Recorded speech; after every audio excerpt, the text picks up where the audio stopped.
ain't gonna talk that long. We're talk real quick. I do talk longer than he does. I talk longer than most people.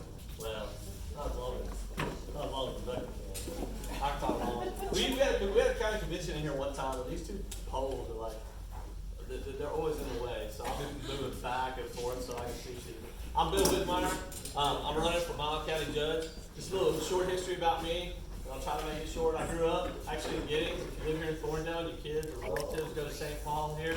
I went to St. Paul and served, so we were kind of robbers. Except we were jackrabbits back then. Now they're like the Voyagers or something like that, because that sounds cool, but we were the jackrabbits. So anyway, I grew up there. I went to Giddings High School. I graduated in '87. I went to Baylor for a year. I set a rather dubious record there as having the lowest grade point average ever without going on probation. I was a terrible student at the time, so I really just wanted to join the Navy. That's all I wanted to do. So I went and joined the Navy. I was going to do 5 years, get out, go back to college. I did 14.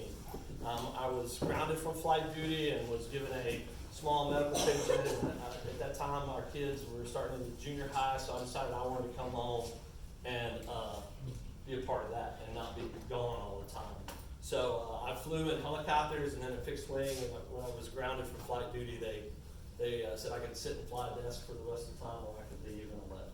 I came home. I came to Cameron because my dad in the early 90s had started an oil and gas title business there. So I came and I went to work for him. And then through that office there in Cameron, I've worked for various different companies doing various different things, mostly kind of being the face of their company, working with the landowners, working with the regulatory folks, and all sort, all the vendors and all that stuff. I've built roads. Various different things. One company I was operations manager for from 2015 to 2018. I had a $40 million budget there, and then I was completions manager for another company in College Station until they merged with another company in this last August, and there I had an $80 million budget. So I understand the budgeting. Once that happened, my wife, who's here tonight, Melissa, she's a nurse practitioner right here in town at Country Meadows. She finished, and so it gave me the ability to kind of simplify and get out of the corporate structure. Suddenly I didn't have to, make as much money, and we only have one of our 8 kids still at home. So that kind of gave us the freedom to be able to do that. I went back into the office and I de-stressed. A lot of people that know me said, man, you're so easy going now. You're so easy to deal with. So that made my life really simple. So I decided, you know what, let's stress again, and we'll run for county judge because I live on that stress. So I was county chairman of the Republican Party from 2009 to just this last November when I turned it over to Jude Matus, or Warren Matus over in Rockdale. He was actually my first vice chair, and so he was good enough to take that over for me so I could run for judge. When I took over the Republican Party in 2009, we're fixing to have our kind of big fundraiser for the Republican Party coming up on the 11th in Cameron. If you'd like tickets, I'm sure Rebecca's got some. She'd be happy to sell you some. Rick Perry will be our guest speaker. We could have done that in 2009 with 3 tables at Pizza Hut and probably had empty seats at the time. So we hadn't had a Republican elected to office in Miles County since 1874. It was the last year of Reconstruction. That's how long it had been. We'd never had more than 2 on the ballot. After this election, all 20 offices will be, technically, they'll be Republicans. When we got the first 4 elected in 2010, a guy named Hal Talton, he was chief of staff for Dan Gaddis, who was our House rep at the time. He came and he said, look, Bill, the second and the third election, 2012 and 2014, you're going to have guys that are running as Democrats because that's the only way to get elected in Miles County. So they're going to want to switch parties because they're truly conservative and they want to run as a Republican. You afforded them that opportunity.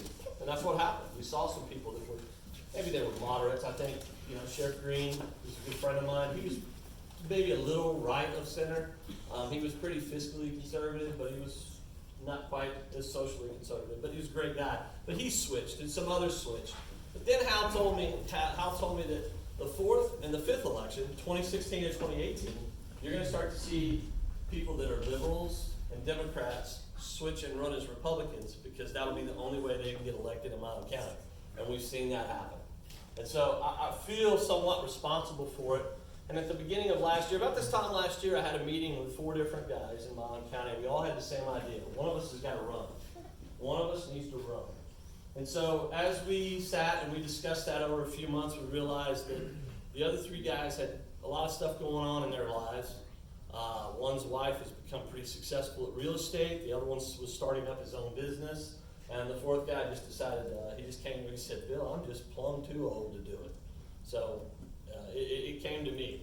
And I'm great doing it. I feel fine doing it. It's something that I wanted to do. I just didn't want to step on someone else's toes who might want to run to begin with. And so we prayed. We talked to a lot of people through Milam County. And then about 3 weeks before it was time to file, we sat down to eat dinner. And my wife looked at me and finally said, you've got to do this. You've got to do this. And that was all I was waiting on. That was that last thing I needed to say, okay, I'm going to do this. And so that's why I decided to run for county judge. Personally, I don't have anything against Steve.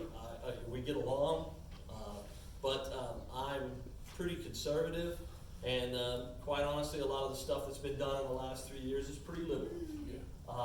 And so the four guys I was talking about, the three guys and myself, that was what bothered us about it all. And I feel, frankly, kind of responsible for it happening and having been the county chairman.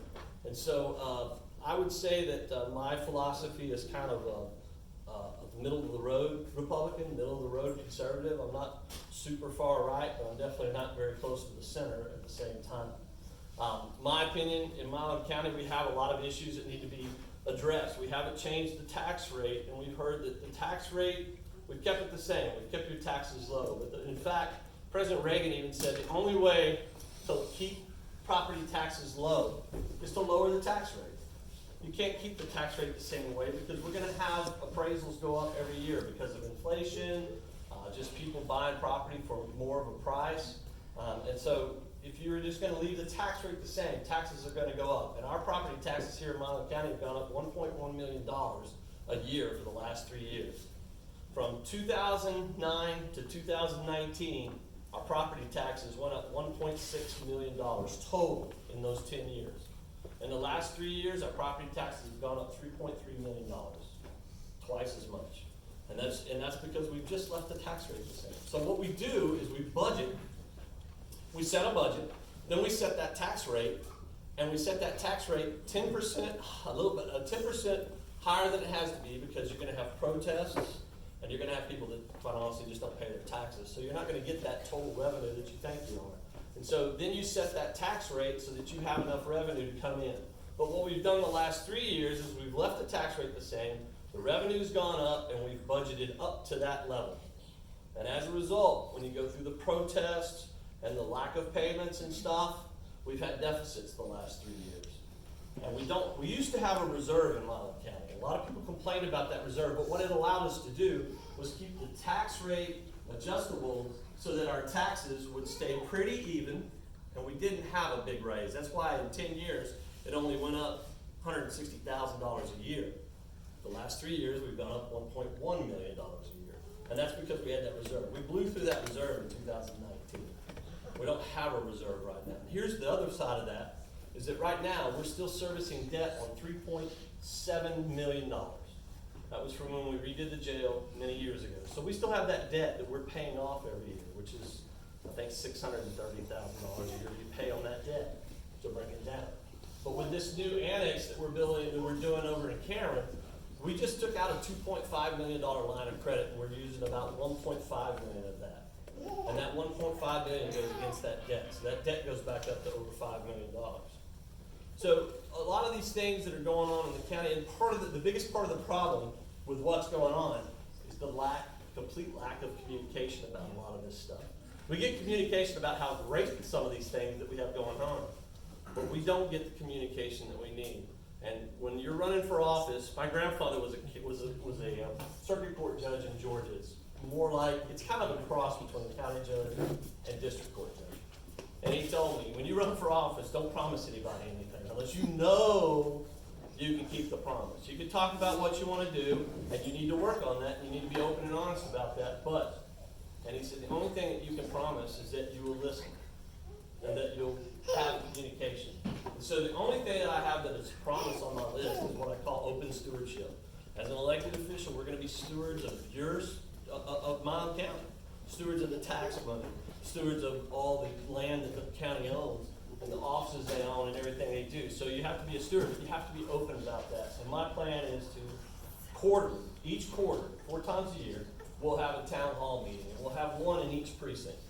So that in precinct 4, Johnny, myself, whoever, Gary Northcott is the justice of the peace, and Mike is the constable, we'll get together, we'll have a town hall, we'll open it up and just take questions. You know, maybe we can get other elected officials, we can rope Jody over here. Come on, smile, Jody. By the way, if you haven't registered to vote, Jody's doing voter registration for tonight too. So, but we'll have recorded, and then we'll have public hearings on everything. We used to have public hearings, if you remember, we used to have a budget hearing over here. We had one here, we had one in Buckholz, one in Cameron, one in Rockdale, one in Milano, one in Gauze, and then one up in Mayfield.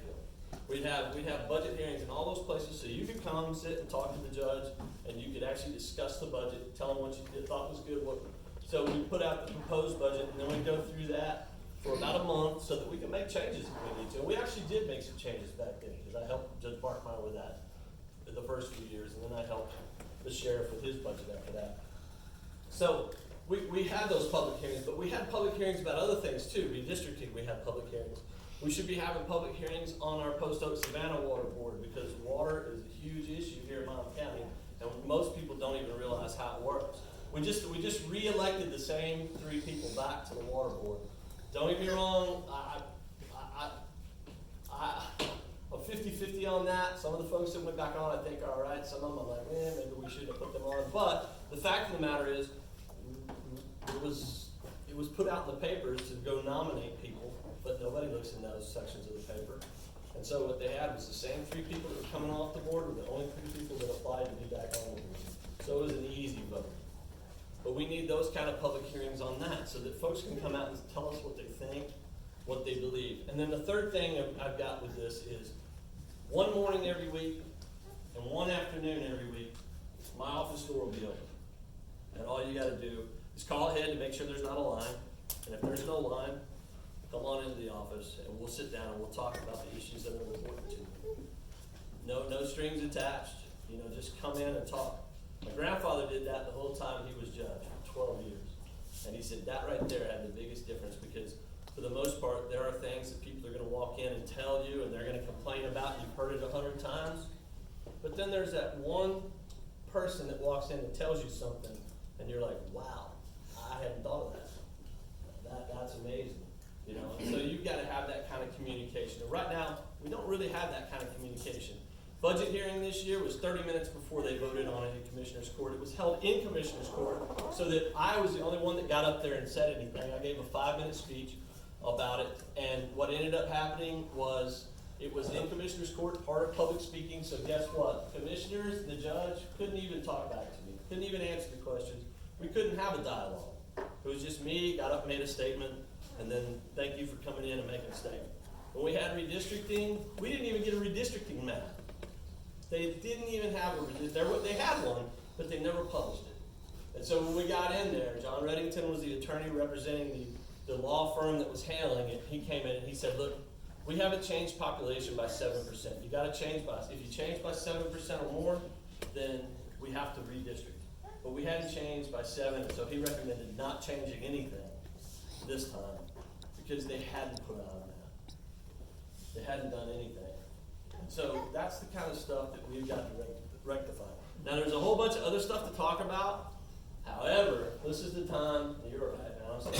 But this is the time where I like to just say, you know what, you guys came here and I think most people here have something they want to ask or talk about. So we'll have a little time where you can ask it in this format, and then we'll break off so that folks can come up and ask their questions individually, because I know there's some folks that don't want to ask it to the whole group.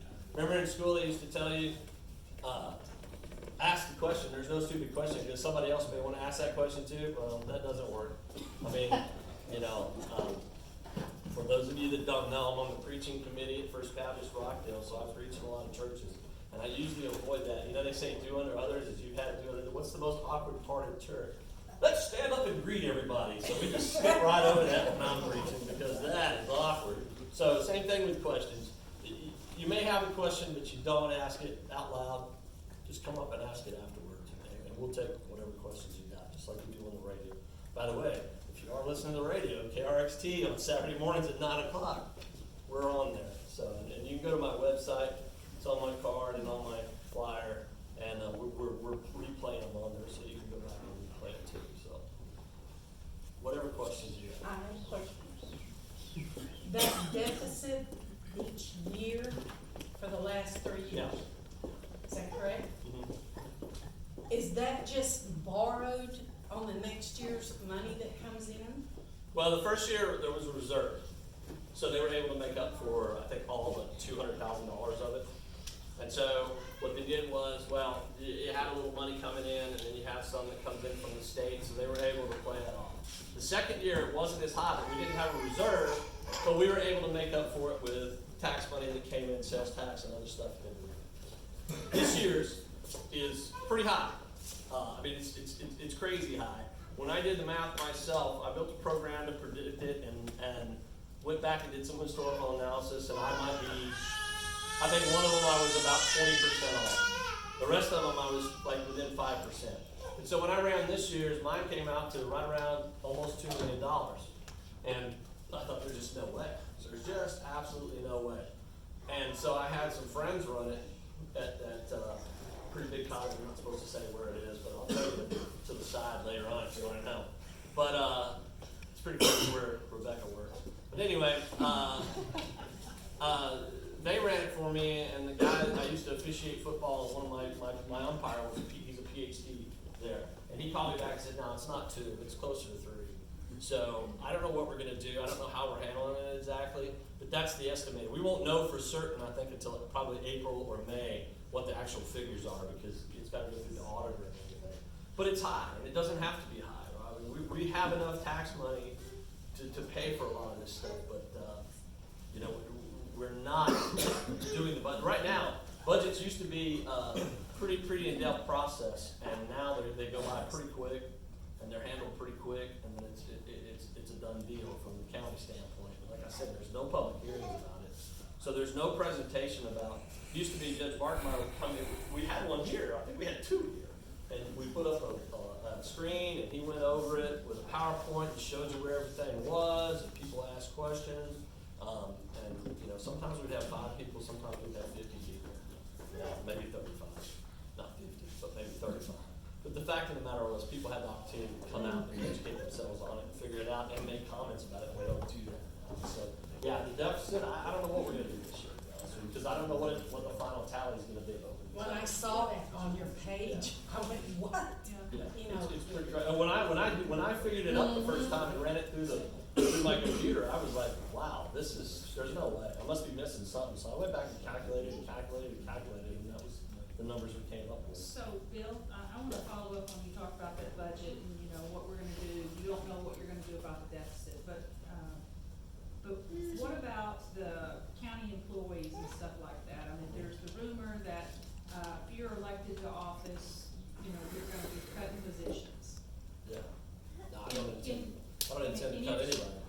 Okay. The fact of the matter is, you've got to, any business, anywhere in the business world I've been, where I've either been promoted or I've gone to a different company, you sit for that first 6 months at least and figure out what's going on, figure out who's doing what, figure out how it works. And the entire time, I only had to fire 1 person, and that's because when I got in there, he had 3 sexual abuse charges on him in the company and never addressed it. So that was an easy call.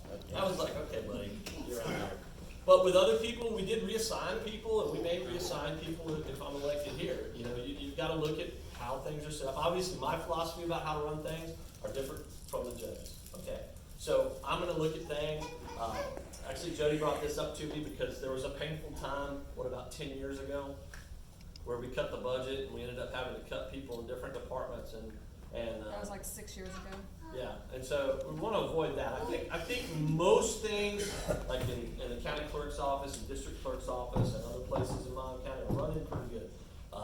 Some of the commissioner spots, and Johnny can talk to that, are not running as good as they should. But in other departments in the county, now here's the other side of that, is as a county judge, the only firing and hiring you really have control of is the people that work in the county judge's office. Okay, so like I can't go to Jody and go, Jody, you gotta fire Sally, she's terrible. Make it happen today. Okay? You can't do that. If you remember back to 2010, after that election, when Judge Whitmire took office in 2011, Frank Summers was the outgoing judge. And he walked right across the street and went to work for the tax office because he needed like 8 more months to get to 20 so he could get a better retirement. And so they hired him over there. And so Judge Whitmire went across the street and told the tax assessor collector, you gotta fire him. He cannot work here. And so that afternoon, Judge Whitmire had a conversation with our tax assessor collector, with Judge Maugry, and with Kerry Spears, who was PA at the time. And they said, look, you can't do that. They could bring a complaint against you at the state level. So when I'm hearing, and I have heard the same thing, I've heard that 2 commissioners have told people that if I get hired, they're gonna lose their job. I can't even touch, even if I wanted to, I couldn't do that. That's illegal. That's the way the law's set up. And I don't have any intent Somebody's of. nervous. Huh? Somebody's nervous. This is what's happened in the past, yeah, 'cause Frank Summers did it 12 years ago too, and in his office, and when Judge Whitmire came in, he didn't fire anybody. One of the ladies that was in his office, she went to work for the tax assessor's office also, because there was an opening there and she had a certification for it. But, you know, you can't just, you know, but that's often something that people will say, oh, he's gonna cut everybody's job, you're gonna lose your job, you're gonna kill these jobs. It's not a thing. It's not the way I've ever done business before, ever, in any job I've ever had. Yes, ma'am. How do you feel about tax abatements to lure business into the county? Well, tax abatements are, they're pretty much a Republican thing for the most part. When Judge Whitmire, I go back to this because when he took office, I helped him with a lot of stuff. One of the things that I helped him with was our tax abatement code. We really didn't have a code. Basically, the Commissioners Court was just giving abatements to who they felt like should get an abatement.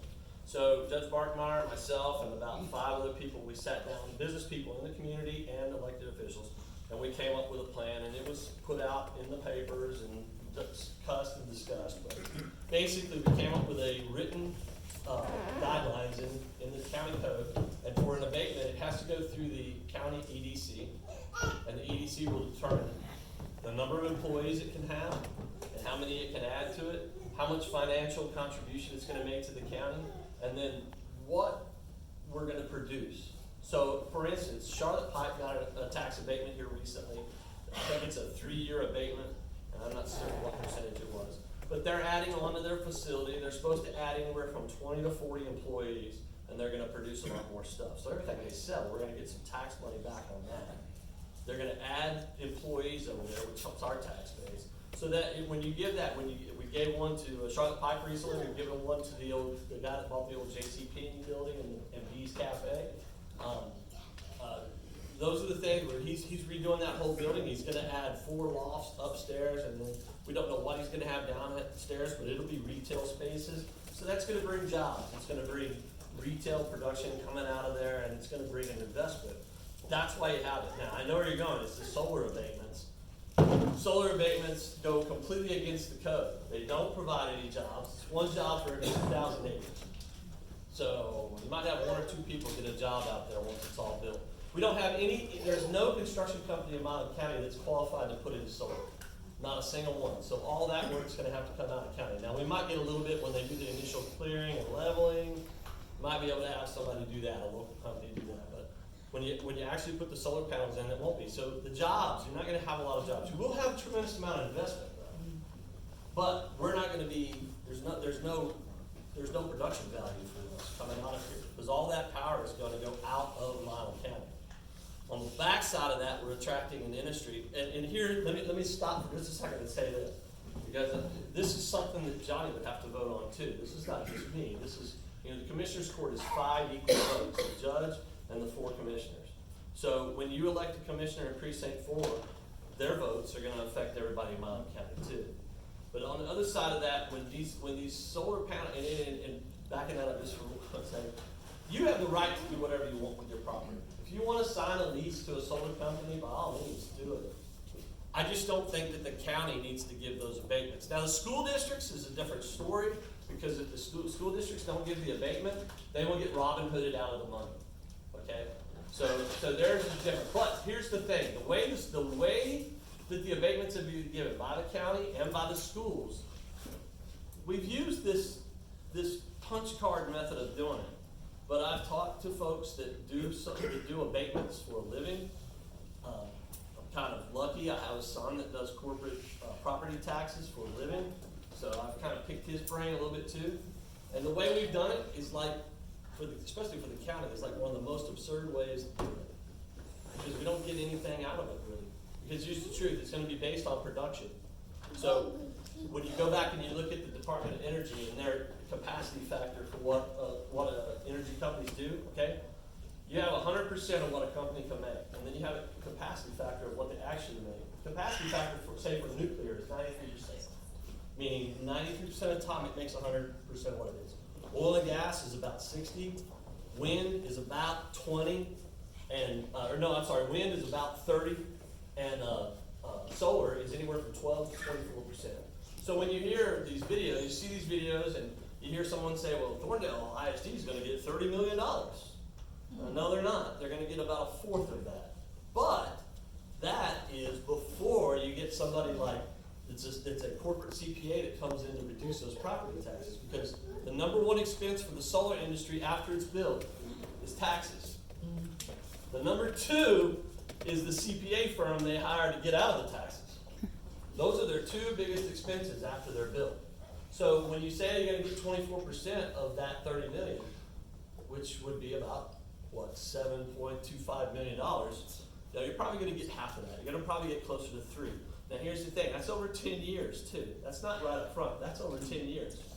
So here's the thing, and I was talking to a school board member over in Milano the other night, and he said for what they're going to get, even if you don't go down to an eighth of what they're going to get, if you just get what they say they're going to get, within the next decade, you're obviously going to add about probably 100 students to the Milano ISD. That'll be 2.5 times that supposed tax money they're going to get because of the addition of all those students. So the solar, when you say, oh, it's going to benefit us, it's going to give us all this money, it's really not. Because those guys, they know how to play this. You're going to have a company come in, build it, and then they're going to sell it to a second company that runs it. And that second company buys it, they take it, and their whole setup is to get out of paying property taxes so that they can make more money for them. And if you own the land, you'll get a little bit more money too. But that's the other side. If you're leasing to them, they're going to tell you you're going to make this much. But when that solar plant gets in there and they're only producing 24% of what they say they are, you're really only getting this much. And that's before they hire the CPA firm to come in. And let me tell you something. Like I said, our son works for one of those CPA firms. They're really good at their job. Really good. So when you give those abatements for something like that, you're not producing any more employees, and you're really not getting the tax money that you can get now. But as far as abatements for regular businesses, let's say Eric wants to come in and start a new retail store here that's going to provide like 50 jobs. That's what those abatements are for, to help people like that get started, not to work on something that's really an unproven deal. Now, just as a side note, I have leased for solar companies, but I did that in Alpine, Marshall, that area where even animals don't want to live. But I did that with the Bureau of Land Management because it was on federal property, and I've worked with the Bureau of Land Management before. So there was a slow time in the oil fields, and the solar company, this guy with me, I went and I did that, and when I went and watched as they built it, I thought, well, this is the perfect place for it. Right here. I could never believe that they might want to put it on black dirt farmland. Yet here we are now. So.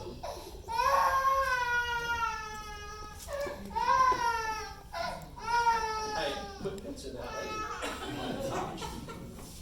What's your last name? Any other questions? Go ahead. I have a question. Yeah, go ahead. So first I want to say thank you for your service. I come from a big military family, so thank you for your service. I guess I just had a question. Of course, I'm nurse. I work for Highland County, and I did listen to your radio, and I'm just coming to be informed, like any other voter.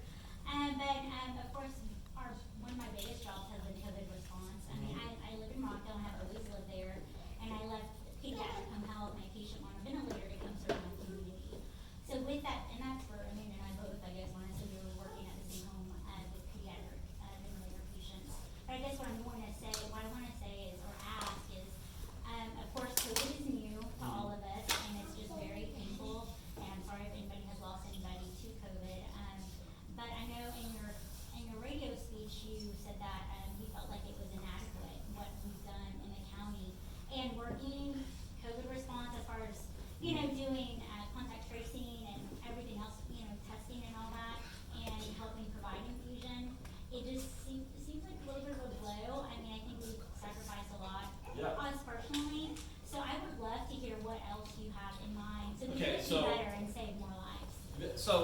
here's the thing, what you guys have done is, y'all have gone pretty much over and beyond.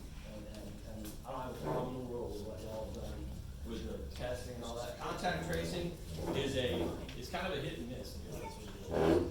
Our son had, back in June of 2020, had it and had a pretty good case. Now here's the kind of ironic part. He's a college kid. We went to the beach in Louisiana. They had a big blast. They do what college kids do. They swap drinks, and he was probably kissing girls. I mean, he's that age. On the way back, he lost his sense of taste and smell. But he's a teenager. He was 19 at the time. He didn't say anything to anybody because he and Luke Green were going fishing the next week. So they went fishing, came back. So they did they contact trace the folks in Montgomery County on that one? Yeah, they didn't get them on that one. But Luke didn't get it, no one else got it over there, but they never contact traced anybody else. Because he had his sister, because our daughter was in the house too, at the same time, and they did. So that's been kind of hit and miss. I've heard where it's been pretty good, and then I've heard where it's not been pretty good. And it has to do with, to be honest with you, it has to do with the number of cases we have. And I understand that, because right now, you guys, how many active cases do we have right now? I honestly don't do contact tracing anymore, that's what we did in the beginning, I would say it's about 160 or so.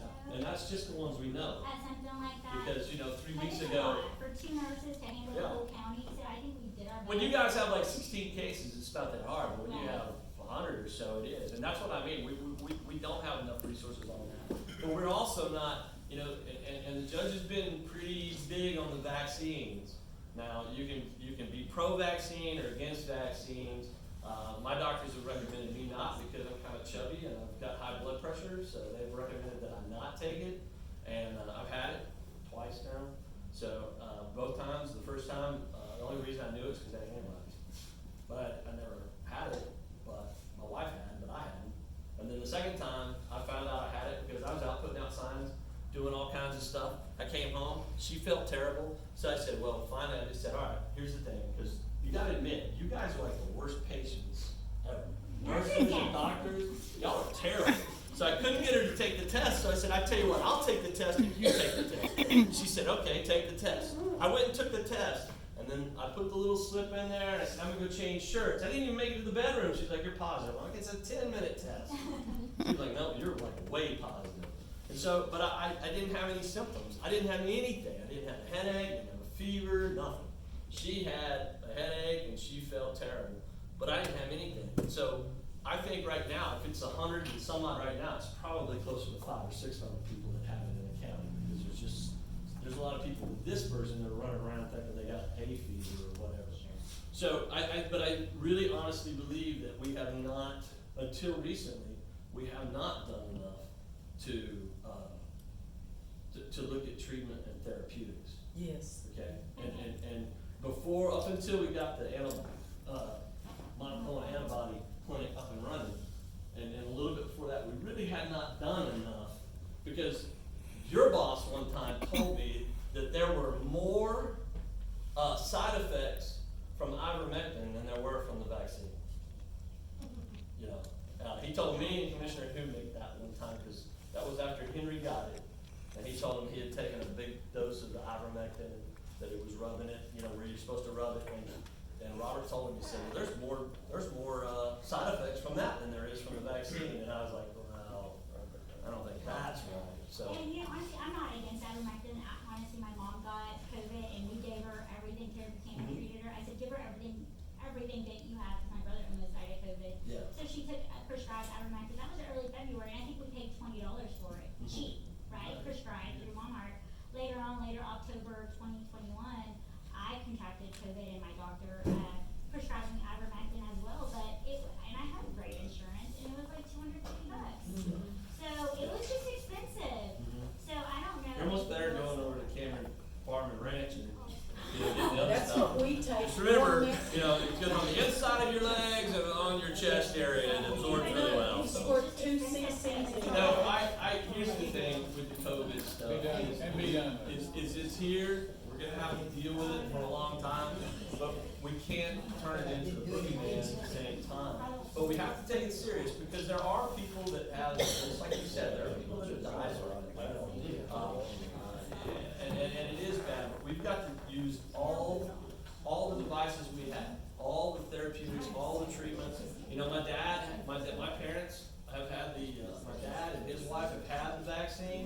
My mother has it, because my mother's been sick with it, and she still has been sick with it twice now. The second time we didn't go to her house, but she wouldn't let us test her, but we know she had it about 4 weeks ago. But she's like, oh, it's just sinuses. I'm like, okay, whatever, well, here's your groceries, I'm stepping back now, okay? So, but we've got to use all of our resources. I don't think that we have, Like, what do you think? I know. I think what we need to do is- Helped us with more infusion. Yeah.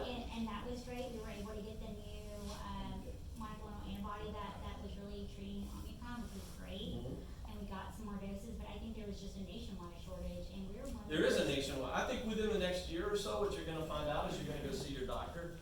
You feel bad, they're gonna test you, say, yeah, you got it, here, come down here, we're gonna give you an IV, we're gonna hook you up, and we're gonna give you the stuff. I think we'll have enough of it to be able to do that. Right now, we don't have enough of it, but we have other therapeutics, just like ivermectin and the whole slew that you can do. But the problem is, I don't think enough people in positions of, that get the word out, That's have right. believed in it enough to push that stuff, And I think in y'all's case, you work for the county, and so there's certain times that you can say something, and maybe sometimes you can't say something, and it's a fine line there. What I want is to create a group of folks from y'all's office and folks from other health providers throughout the county to come together and have a little task force. It's not, I don't like the word task force, but just a working group, so that we can say, hey, what do we need to do here in the county to make this better, Because to be honest with you, I think there were some people that were saying stuff about monoclonal antibodies, but it really wasn't until Richard Todd and a few others got together and said, hey, we need to make this happen. And it was that third spike that we had, when that all came up. And that kind of triggered some folks to talk about it. But even Dr. House at the time said that she wasn't certain we were gonna be able to keep a constant flow of the antibodies because of the shortage everywhere. And sure enough, from December 29th until just about a week and a half ago or so, we didn't have any, or we were out. I think we definitely took a big, behind the scene works with TDM, Brian Burns with, emergency management coordinator that really helped make that happen. Yeah. But it takes that kind of networking to make stuff happen, to get Mhm. sessions to vouch for us at, the federal level and say, hey, Central Texas needs things. So I guess that's my last one. What are you gonna do? Who are you gonna help? Who are you gonna advocate What do with you- to say, like, hey, how are we gonna get more therapeutics? Well, I think, like I said, as companies start making more of it, it's gonna become better and better, more and more available. That's what we're waiting on, is for companies to start making more of it. Right now, they focused on the vaccine forever, and didn't, you had this company focusing on some therapeutics and this one, but there wasn't a real push. And then all of a sudden, it was like a light went off in DC, and they started putting money into these companies to start making it. But when you ramp up a company to change and make more and more of a drug, it's about an 18-month process. And so you're not gonna get it right off the bat. I mean, think about when we started actually producing vaccines, it took a while to ramp up that production to get what we got. And then it was like about 3 or 4 months into it, and then it was like bam. And all of a sudden there was tons of it.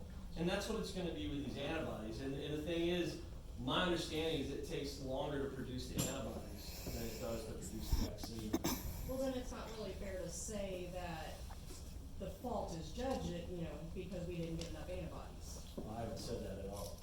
So, was there a comment or anything made about, we got the infusion, which was great, Mhm. but we didn't get enough medications for it? Well, we weren't going to get enough But medication. that's nobody's fault, but at the federal level, who's handing out. Well, we these weren't gonna get enough medications. medication for it because we don't have a population. We're gonna get what we were gonna get based on our population. And we don't have enough population.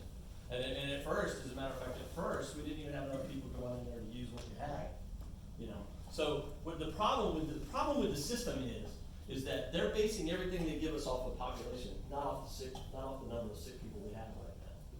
And so the thing is right now, when things slow down and we have like 6 cases, it's not a big deal. But when we have 330 cases or something, then it becomes a big deal. Because we're still gonna get the same amount of vaccine, same amount of antibodies, regardless of what the time is. And so then you've got people that come in, and I mean, this last batch, you've got people that come in and they're sent over there, but then they get over there and they got the vaccine and they can't get the antibodies. So, and that comes from the feds, so. Earlier in the, You could have it all and still die. earlier in the week, the FDA pulled an emergency authorization on, so it's not even available. They did. So it's a moot Well, point. they pulled it on the manufacturers. I'm sorry. For the I'm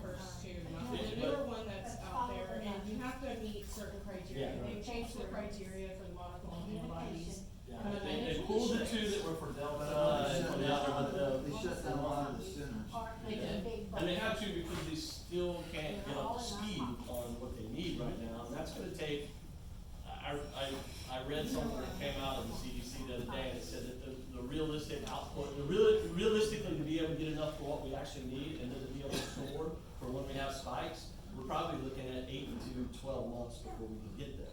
So like I said, in another year or so, it's gonna be like, you know, you go to Camelot and you go see Terry, and she says, okay, you've got COVID, we're gonna take you down to this room and hook you up with an IV, and we're gonna give you the infusion.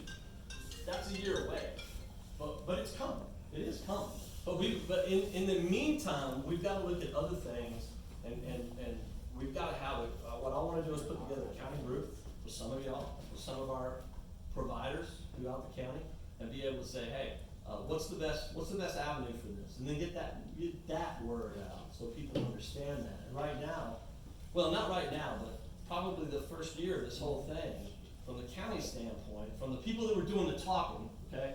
You guys, I mean, I don't think they put y'all out there to talk to anybody. No, we just follow doctor Yeah. orders and state orders. And We get our orders the from people state. that were doing the talking were, you know, it was all, we gotta get the vaccines. The other stuff is okay, but it's kind of a boogeyman type of deal, and it's not. You know, a lot of the stuff that's been done at Camrock and that's been done here at Country Meadows has kept a lot of people sick. And they've got a lot of people coming from, they've got a lot of people doing telehealth That's from true. all over the country at those two clinics because of what they're doing. And so we've gotta be able to, from a county standpoint, say, hey, look, let's put this group together. What is y'all's recommendation? What do we do? And that includes folks in your office, not the high guys, but you guys, because you guys are the ones talking to these people, touching these people, taking blood from them, testing them, and doing all that stuff. Okay? I don't think Robert does any of that. I think that's y'all, you know. And so that's where I don't wanna hear what the CDC has to say, Right, but we because a still lot of have to times follow the what the CDC, state says. do what? We still have to follow what the Right, state says, right. unfortunately.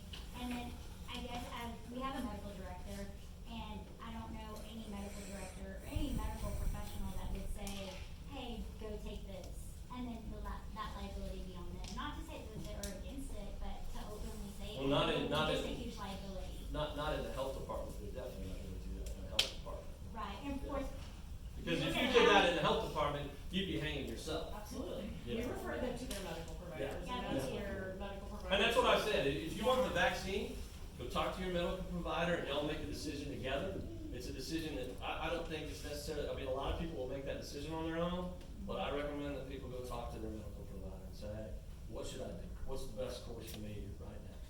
And, you know, if you wanna get the vaccine, get the vaccine. If you don't wanna get it, don't get it. I don't think we should have a mandate for that, or we should have a mandate for masks. And I don't, But- I but, don't personally agree that people should there should be a vaccine mandate, but Mhm. at the same time, just like we offer testing and we offer vaccine, we offer infusion, it's there, thankfully, we're offering these services at this rural county, and I think, the county judge doesn't get, maybe, not even the county judge, just the leadership there, Tita, from all those people, that don't get enough credit for bringing that to Milan County. But here's It's the not very thing. common. Here's the thing, how many people know they have anything to do with it? Not a I lot. think it's big, like. Not hardly any of it, because the only one that's talking about it is the man up top, you know. I think somebody needs to I ask did the that. CDC where the seasonal flu went. Yeah, but I mean, you We haven't had guys, no flu in you guys, more than I 2 mean, years. you guys are the ones out there doing the work, but we're not hearing we're not hearing from y'all. And we should be hearing from y'all, We because were y'all on are the radio ones. a few times, Yeah. but again, we're nurses and like to your wife's nurse practitioner, we take a oath to heal people, not to harm, so we try to do our best. And that's what I mean, we should have a working group, including, and folks that are out in the private sector that are doing this, to give the advice and say, we need to look at this, or we need to do this, and come together so that we, because, look, the CDC's not in Loudoun County. The state health department's not in Loudoun County. So, yeah, we have to follow some of those guidelines, because it's required, but at the same time, we can make decisions for ourselves right here in Loudoun County, but we've gotta have that input from the folks that are working. You know, I'm not a medical professional, believe me. You don't want me helping you with anything medical, okay? But we have all these resources here in Milan County from folks that are dealing with this on a first-hand basis right now. And we need to get their input and not from somebody that's, 75 miles away or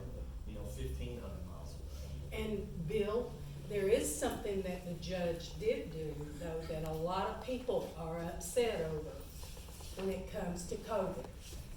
And he paid families to give their adolescent shots, bribed them with $250 a head so they would take a vaccination. But just remember though, all the county commissioners voted on that except for Yes, Henry. they did.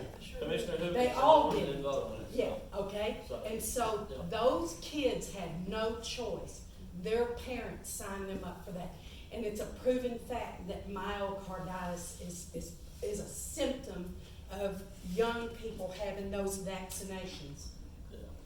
And so My they biggest were problem- here was gambling what- with their life. Here was my biggest problem with that, was that created a liability for the county that they didn't need. Because if one child would have had a problem with that, one That's child right. died, and then you've given it to all these other children, then you've created a class action lawsuit, and we've had counties in Texas Mhm. go bankrupt from class action lawsuits like that. And I even said it when It was a KBTX and when bribe. KCEN came in and they talked to us all, that's what I said. That was my biggest problem with the whole thing, was we're already giving them the shots for free. Mhm. For free. And so there was no reason to put that money out there. Mhm. And the other side of that was, it violated HIPAA because every one of those folks that got money for it, it's public record. So it technically kind of violated the HIPAA on that. I So, think they forgot about HIPAA from the top, from the very top down. And So- I know Esby and you and myself, we Yeah. have been pounded with HIPAA. Yeah. And I told my husband, I said, what happened to all this? You gotta keep all this, you gotta sign the papers when you go in, and all this kind of stuff. And, you know, the nurse But can't even discuss it. that payment created a liability that as a county, we did not need to take on. Yeah. And so are they giving the young ones now that the No, young no, they ones? discontinued that program altogether. That's good. Could that money have gone to something else? It could have, yeah. Mm-hmm. Yeah, it had, Yes. there was different So it avenues. was chosen to. That was sit COVID there. money that came from the federal government. Yes. That could have been gone, it could have gone in different directions. I'm not certain what all directions it could have gone into, but it could have. Well, But cause it some was had never said, discussed. oh, it has to be paid as an incentive to get. And that would have been a good time, realistically, that would have been a good time to have some public hearings on it. That's right. And to talk about it and say, these are the avenues we can go, where do we feel, and that's why to be effective in county office, you've gotta have that public input. You know, you've gotta have the public talking to you, cause, you know, the commissioners all voted. So, Yeah, they did.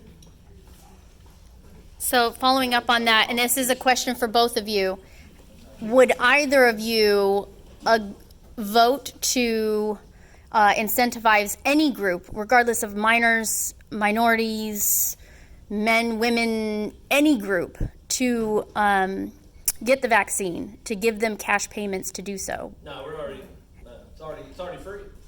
I mean, the shots are free, you know. And Well, I questioned our commissioner about that way before I considered running. And he told me, well, it was 40,000 or whatever the dollar amount was, had to use it for something, and that was the only suggestion that come up, so we voted for it. We didn't even talk about it. We have this Consider any other option. we have this philosophy right now in the county that it's grant money. If we don't spend it, we lose it. But grant money is tax money. Yep. That's money that we've paid taxes on, and if we don't have a realistic reason to use it, you know, then don't use it. But no, I wouldn't. I mean, the shots are free. You know, if you had to use that grant money and say that we had to start paying for the shots, then you can use that money. I would use that money if people wanted to take it to help them pay for it. But to make the system just like it is right now. But I'm not going to pay people to go take the vaccine. No. You could have rented a van and got volunteers to drive around the county and give everybody a shot that wants it. Yeah. It's free anyway. Let's be honest, that was a carrot dangling out there for parents to come vote. It wasn't wrong. I would never vote for that. Could have built a lot of roads with that money. Or at least fix holes. So, any other questions? Anything for Johnny? I mean, do you like y'all's roads here? Throw them one. There you go. Well, we'll take it to the side and, Yeah. we've got flyer, oh, go ahead. Well, I was gonna see if you could just run over your 2030 plan real quick that you went over on the radio. It's actually on the cards. Oh, perfect. So you can pick up one of my cards, it's on there. I've added a few things because people, when we have meetings like this, people have brought up issues. And so if you go on my website, the website address is on my card and on my flyer, you can look there too. The last Saturday's show, the only one Johnny hasn't showed up for, that one's on there too, so if you really just wanna hear me talk for another, look at Jody, she's all excited about it now. Wanna hear me talk for another 55 minutes, you can go look at it. I laid out, I kinda went into detail on that, my 2030 plan. 2030 plan is basically a plan, look, we've got growth coming, there's no way to stop it. Right now, the last official thing the state put out was a 2.64% growth for the next 15 years. But in my job, I deal with the General Land Office and the State Comptroller's Office, and I've been to both of them. And they had a plan that showed Milan County going up to about 40,000 to 50,000 by 2030, just because of the growth that's coming this way. But once Samsung went in, that estimate is about 70,000 by 2030. And here in Thorndale, you'll be at 9,000 or 10,000 people by the end of 2030. That's their projections, okay? So we have to think about things like water and sewage treatment that we're not thinking about right now. We've got to think about getting the hospital back.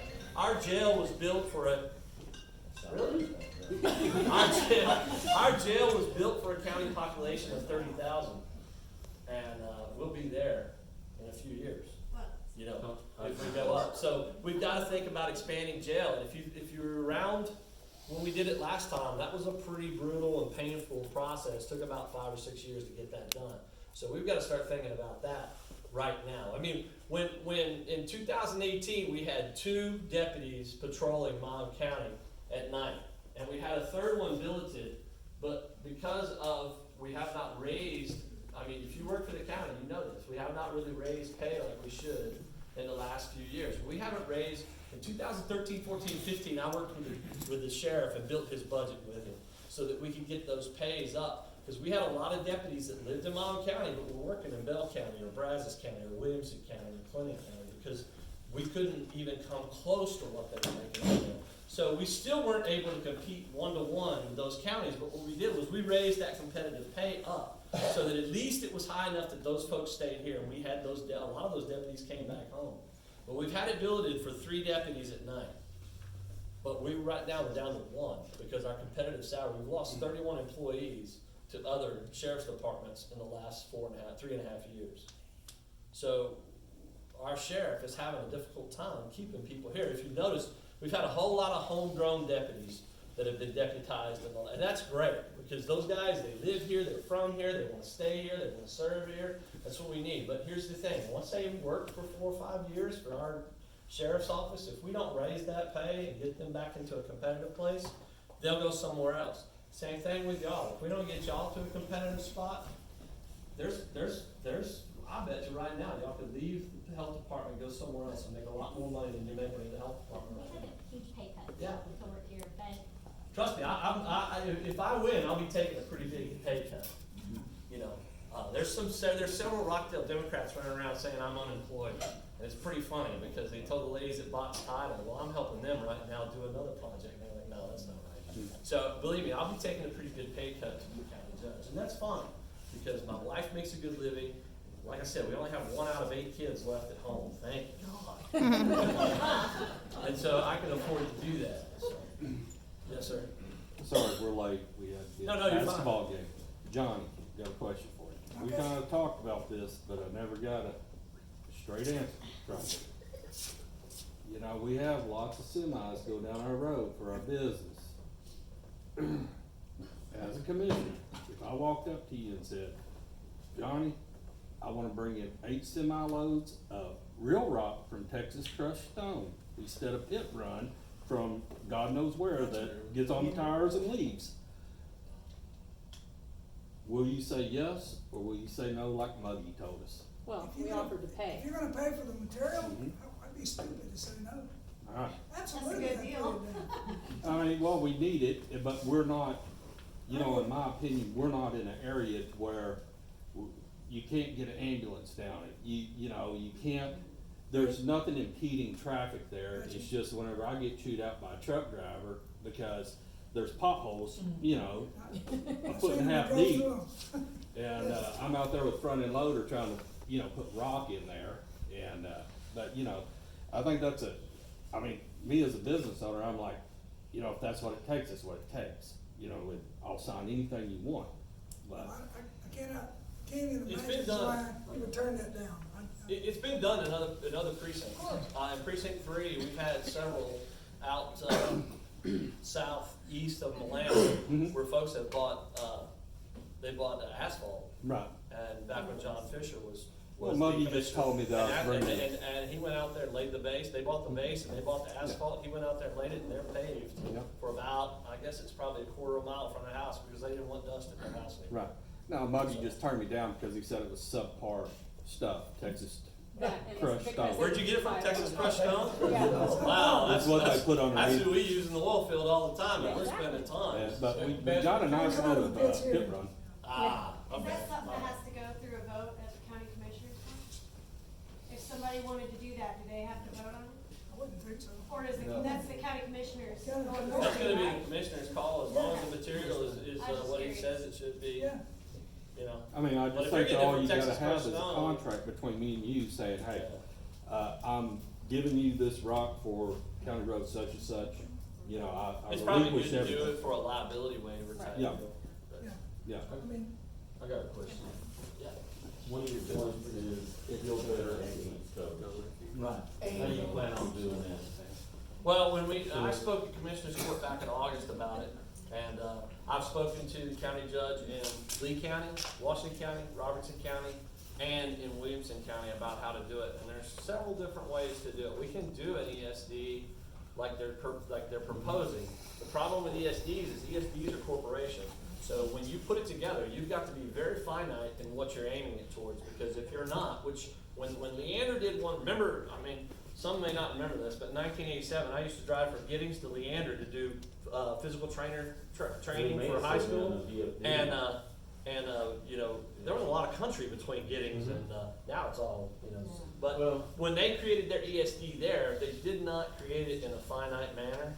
The one that ended up happening was it branched out into the fire departments. Right. And it started taking over fire departments and other issues, which eventually would happen anyway, but this is before they had the big growth, when they were still like a little 3A high school type community. And so if we do one, we have to be very finite about it and how we do it, and we need to make sure that because it's gonna raise taxes. You know, right now, with what they proposed the other day, that's a 10-cent per evaluation tax. Now, the judge said we needed to have Sherry Meek do an analysis on it, but I can do math. That's $1.8 million that first year. So it's a big investment, but we've gotta be very finite about how we do that. Now, we can do like Lee County did, and they've got their own EMS service that used to be, used to belong to, oh crap, I'm losing my mind. I went to high school with them. Sylvan, Merzowski, you know, it belonged to the Merzowskis. And now they've turned it over to the county kind of, but they still run it, you know, and Well, so. my point is you can throw 50 ambulances in Monmouth County. When you're transporting over an hour away anyway, you're talking that ambulance is out of service 2.5, 3 hours. Yes, sir. By the time he gets back, restocks, cleans his ambulance, and now they're waiting in Round Rock or Temple for an hour It's just on to average, unload the patient. it's on average a 4-hour turnaround. Yeah. right now. So By the time like I they- said, you until can they get back. you can put 50 ambulances in this county and you still might not get one, because they're transporting. Yep. You gotta cut out the people who call for fingernails Mhm. hurting, stuff like that. But in my opinion, and I know it's a long shot, this county needs a hospital. Yeah. You No, need it to go is. to that hospital, It is. drop that patient, you're back in service in I think that 2 card hours. just says it's a real, if you go to the website, I've expounded on it. But I know because that's a- I didn't, the only reason it talks about it a little bit on that card is because I had to make those on my printer at the office, and I was running out of space, and so I had to just kinda like, we need an ambulance now and look at a hospital in the future. But what we do need to do is we need to start planning, the thing is, even if ambulances weren't an issue right now, we gotta start planning on that hospital now, because if our population grows like it says it is, we're gonna have to have something like that. Now, I've talked to some, standalone ERs, I know some of the doctors that run like Caprock over in College Station, and they said there are ways to do things, but the problem with it is their business model does not take Medicare and Medicaid. And so a lot of those So standalone they're yards still don't transporting. do that, yeah, so you're still transporting those To the away. hospital. But we do, but there are ways that, in talking to some folks down in, was it Austin County where Belleville is, they've got their old hospital, and they kind of set up the emergency room in a way that they can handle minor emergencies, not Right, major. but they also have a helipad Yeah. where they can bring them. Now, you are right, AMR already did this thing called nurse navigation, so when you call, you get the emergency operator, they say, is it an emergency, and you're like, well, no, and then they're gonna send you to a nurse to the side. But what in talking to some of the guys at AMR, they said the problem is if I call and they say, oh, well, yours isn't an emergency, so we're not gonna be able to transport you, we're gonna set you up with this, then what they do is they hang up, and then they call from another cell phone and say, yeah, I got chest pains. Well, now you're gonna get an ambulance, you know, and then the ambulance shows up, and like you said, you got a big, deep gash, and you figure, well, yeah, there's a lot of blood, I was getting chest pains from that, you know? And so they're kind of circumventing that system, and in some instances, it's worked really well for AMR, and in other instances, it hasn't because of that very thing. And talking to the gentleman I was talking to, he said it's probably 2/3 of the areas where they're using it where it's just not working because people I know are they circumventing the were system. trying, and I think they activated it back in October. November, yeah. But, I mean, when you hear calls come out, I've got a toothache. Yeah. And the thing is, they have to respond. And if you wanna be transported, they have to transport And you the problem is they to have the to hospital transfer. of your choice. There you go. That's the problem. So if they wanna go to Bryan, they've gotta take them to Bryan. Yeah. So Because I mean, what would make sense is if you're in Milano or Gauze, they take you to Culver. yes, You know, if you're over here, they take you to Taylor. If you're up in Buckholz or Cameron or that area, they run you to Temple. And even then, you're still talking 3.5, 4 hours. there was a guy in Bartlett, he would play poker and he would get a ride by ambulance back to Temple. Yeah, He he would would call 911, they'd Say put him yes, on the yes. ambulance, he'd get to Temple, said, oh, I'm fine, jump out and go. That's a pretty expensive Uber right there. The Wow. paramedic said you're going Then to the Taylor. paramedics started saying, well, no, we're gonna take you to Taylor. And he stopped. That's all. What do you got? Just as a suggestion, I would recommend having maybe some community classes on general first aid and Heimlich maneuver and CPR first aid, so that people can render their own immediate aid and potentially get them to be able to transport themselves. See, part of the problem is people have gotten too accustomed to going to the emergency room and calling the ambulance for stuff just like you're talking about. I sprained my ankle. I sprained my ankle in front of Star Motel the other day in Milano, and everybody that was parked there at the stoplight, it was like I got a standing ovation from all those people in their cars. I was trying to put up a sign, and I'd already gotten everything out, so I sprained my ankle. I crawled back into the back seat of my car. After I got to a place where nobody could see me, I cried for a few seconds. And then I got back out and hobbled around and got the sign up, and then I went home and if you have a nurse who's alive, you know, they're really not, you guys know this too, because when they come and they say, look what I did, they're like, oh, just take an aspirin and get over it. I gotta go do the laundry. So, but anyway, but there's a lot of people that would have had that happen and would call the ambulance on that. So it is a problem, and we've got to do a better, I think part of it is we need to do a better job of educating people. Yep. But the problem is, a lot of people don't have personal doctors. They don't have general practitioners. They don't have a nurse practitioner to go to. Their doctor is the emergency room, and their transport is that ambulance. And so we've got to figure out how to deal with that. But we've got to get to work on it now. We can't keep punting it down the road. Back at the end of November, the medical task force did a pretty good job from talking to folks on that task force. I've talked to pretty much everybody on there. They did a pretty good job. They did what they were supposed to do. They did what the parameters of their task force told them to do. They came up with the same solution that Herbie Vaughn and I talked about in August at the commissioners' quarters. We need to address this now. We don't, when you see a snake, you kill the snake. You don't form a committee on how to kill the snake. But they did their job. They recommended what they recommended. We need to get to work on it now. They had that figured out at the end of November. They put their report out on the 14th, the last commissioner court meeting. They decided to table it so the tax office could do their audit and figure out how much it would cost. We haven't heard anything about it since. And I'm going to make a bet here I'm not really a betting man, but I bet we don't hear anything about it till after March the 1st, till after the election. After election. Because it's gonna require a tax. And I'll be brutally honest with you, if we're gonna do anything countywide, it's gonna take some tax money to get it done. But we're gonna talk about it, we're gonna make sure everybody knows about it, and it's not something that just pops up on the radar, which is kind of what's happened over the last few years with tax increases and stuff. So we will talk about it, but we've gotta figure out what's the best way to do it. We don't need to reinvent the wheel, that's the big thing, because Lee County's doing it, Washington County's doing it, Fayette County's doing it, and they're meeting their needs. The problem is, we've got 3 ambulances, and we've got 25,000 people, and we're a county the size of Rhode Island, Yeah. you know? And so, we've got 3 ambulances, Lee County's got 3 ambulances and 1 on a ready alert status at all times. They have 15,000 people, and their county is about 2/3 the size of our county.